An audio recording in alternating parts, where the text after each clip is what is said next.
حضرت حلیمہ سعدیہ رضی اللہ عنہا کی زبانی۔ جب قبیلہ بنی سعد میں کسی سال بچوں کی پیدائش کی خبر پہنچی تو بنو سعد کی عورتیں ان بچوں کو اجرت پر دودھ پلانے مکہ کی طرف لپکنے لگتی تھیں۔ پھر ایک سال ایسا ہی ہوا۔ مکے کے معزز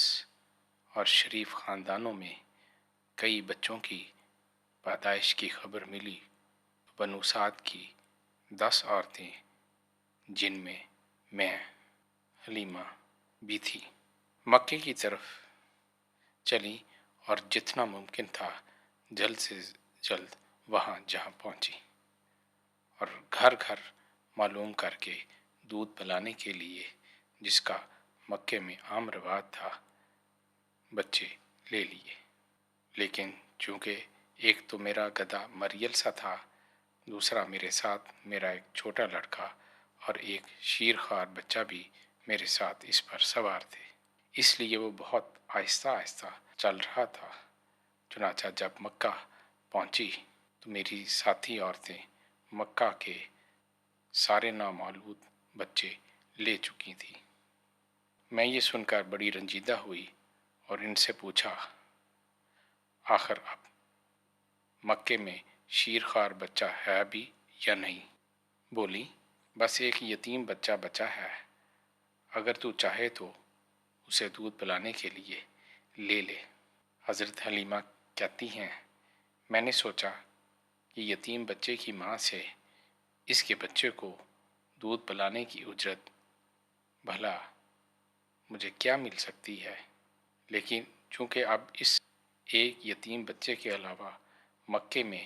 اور کوئی شیرخوار بچہ نہیں تھا، اس لیے میں نے اسی کو غنیمت سمجھ کر لینے کا ارادہ کر لیا، اور جہاں میری ساتھی عورتوں نے رات بھر کے لیے پڑاؤ ڈالا، میں بھی وہیں رات گزارنے کے لیے پڑ گئی۔ لیکن وہ ساری رات میری آنکھوں میں کٹ گئی، کیونکہ نہ میرے چھوٹے سے لڑکے کے لیے کھانے کو کچھ تھا، نہ گدھے کے لیے چارہ۔ پھر یہ کہ میرا شیرخوار بچہ عبداللہ بھی رات بھر دودھ کے لیے بلکتا رہا۔ چونکہ میں اس رات کو کچھ کھایا ہی نہ تھا، اس لیے میری چھاتیوں سے دودھ کہاں سے اترتا۔ اس کے بعد حلیمہ سعدیہ رضی اللہ تعالیٰ عنہ نے بتایا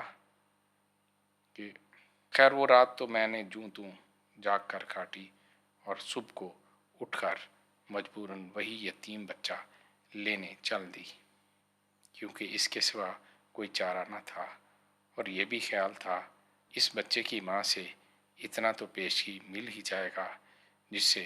میں اپنے اور اپنے لڑکے کے لیے کچھ کھانے کے لیے اور گدھے کے لیے چارہ لے سکوں۔ یہ قصہ سنانے کے بعد حضرت بی بی حلیمہ رضی اللہ عنہا نے کہا، جب میں اس بچے کو لینے اس کی ماں کے پاس پہنچی تو یہ دیکھ کر حیران رہ گئی کہ وہ خاتون جس کا بچہ اس وقت ہی یتیم ہو گیا تھا، جب وہ ابھی ماں کے شکم میں تھا، اور اس کی ماں کو غم سے فطری طور پر نڈھال ہونا چاہیے تھا، لیکن وہ یقیناً بڑی صابر و شاکر عورت تھی۔ وہ مجھ سے بڑی خنداروئی سے پیش آئی اور مجھے اپنا بچہ دیتے ہوئے اس کی دودھ پلائی کی جو رقم مجھے دی وہ بھی میری توقع سے زیادہ تھی۔ اس کے علاوہ وہ بچہ جسے میں یتیم سمجھ کر مجبوراً لینے آئی تھی، اتنا خوبصورت تھا کہ میں نے اپنی ساری زندگی میں اس سے زیادہ خوبصورت بچہ کبھی نہیں دیکھا تھا۔ وہ جب ہمک کر میری گود میں آیا اور میرے سینے سے لگا تو مجھے اتنا سکون ملا جس کا بیان کرنا مشکل ہے۔ حضرت آمنہ رضی اللہ عنہا کی حضرت صلی اللہ علیہ وسلم کی ولادت کے وقت جو کچھ دیکھا تھا، اس مولود کی نسبت جو ان سے کہا گیا تھا، حلیمہ کو سب کچھ بتا دیا، اور یہ بھی کہا کہ مجھ سے متواتر 3 شب کہا گیا کہ اپنے بچے کو اولاً قبیلہ بنی سعد بن بکر، پھر آل ابو زویب میں دودھ پلوانا۔ حلیمہ سعدیہ رضی اللہ عنہا نے کہا، یہ بچہ جو میری گود میں ہے اسی کا باپ ابو زویب ہے، وہ میرا شوہر ہے۔ مکے سے واپسی کا حال سناتے ہوئے حضرت حلیمہ سعدیہ رضی اللہ عنہا نے بیان کیا، مکے سے واپسی میں مایوس اور اداس ہونے کی بجائے میں ان سب عورتوں سے اپنے آپ کو زیادہ خوش قسمت سمجھ رہی تھی جو بڑے بڑے گھرانوں کے بچے دودھ پلانے کے لیے لے آئی تھیں، اور انہیں ان گھروں سے بڑی بڑی رقمیں بھی پیش کی ملی تھیں، مگر ان بچوں میں کوئی بھی اتنا حسین و جمیل نہیں تھا جتنا وہ بچہ جو مجھے اس بیوہ خاتون سے دودھ پلانے کے لیے ملا تھا۔ دوسری بات یہ کہ جب سے میری گود میں آیا تھا نام کو بھی نہیں رویا تھا، جبکہ دوسری عورتوں کے بچے سب کے سب روتے بسورتے مکے سے چلے تھے اور اب تک رہ رہ کر رونے لگتے تھے۔ اس کے علاوہ ایک عجیب بات یہ تھی کہ میرا وہ مریل سا گدھا جس نے آتے وقت بڑی سستی دکھائی تھی اور جس کی وجہ سے میں اپنی ساتھی عورتوں میں سب سے پیچھے رہ گئی اور سب سے آخر میں مکے پہنچی تھی، اب اتنا تیز چل رہا تھا کہ میری ساتھی عورتیں مجھ سے کہہ رہی تھیں، حلیمہ تیرا گدھا تو اب ہوا سے باتیں کر رہا ہے، آخر اس میں اتنی جان کہاں سے آ گئی؟ اور میں خود اس کی تیز رفتاری پر سخت حیران تھی۔ خیر، میں جب اپنے گھر پہنچی اور اپنے شوہر حارث بن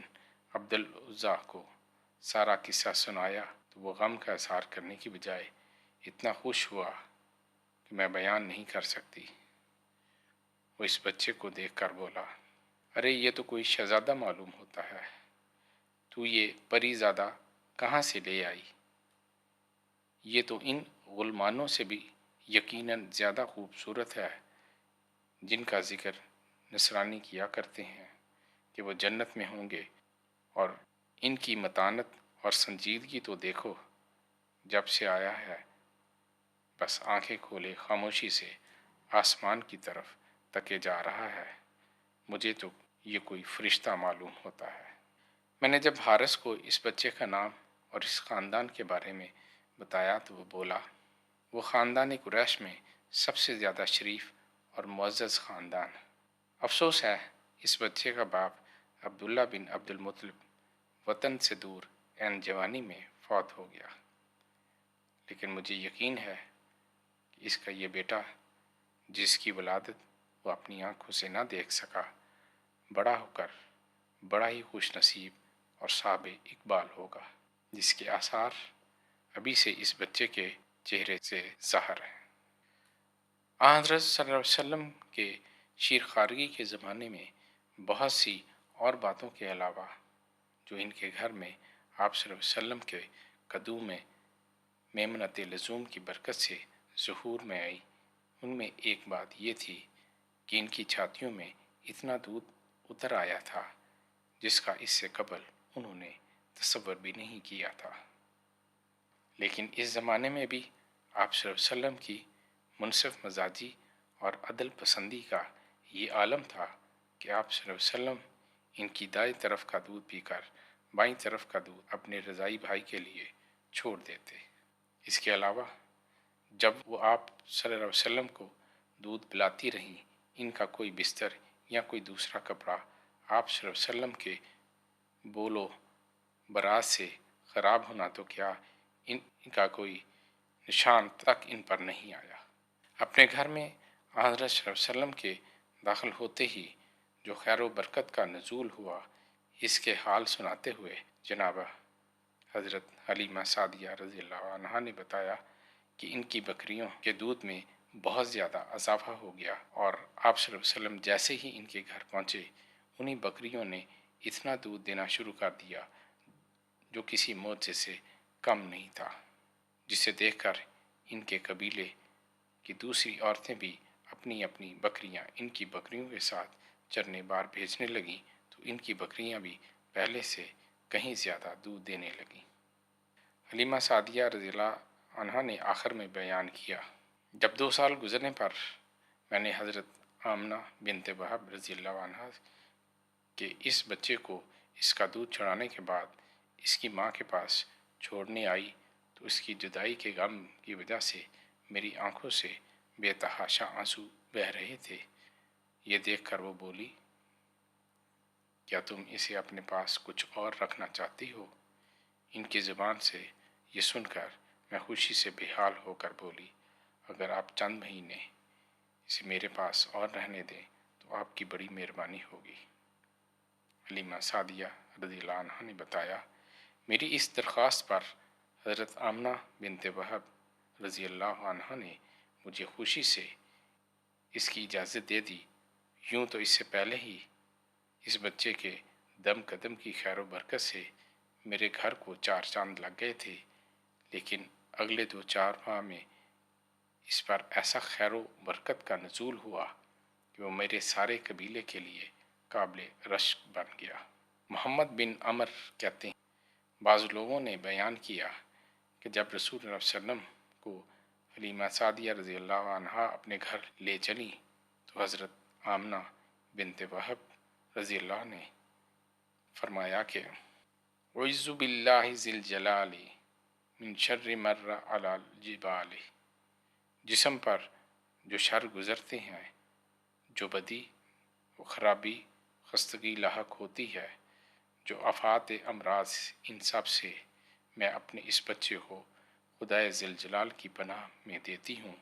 اور اس کے لیے خدا سے پناہ مانگتی ہوں۔ حتی ارا حامل الحلال ویفعل عرف علی الموال، میں اس وقت تک کے لیے اس کو خدا کی پناہ میں دیتی ہوں کہ اسے امر حلال کا حاصل اور غلاموں کے ساتھ نیکی کرتے دیکھ لوں، وغیرہم من حشوۃ الرجال، اور صرف غلاموں کے ساتھ ہی نہیں بلکہ یہ بھی دیکھوں کہ ان کے علاوہ دوسرے ادنیٰ درجے کے لوگوں کے ساتھ بھی وہ نیکیاں کر رہا ہے۔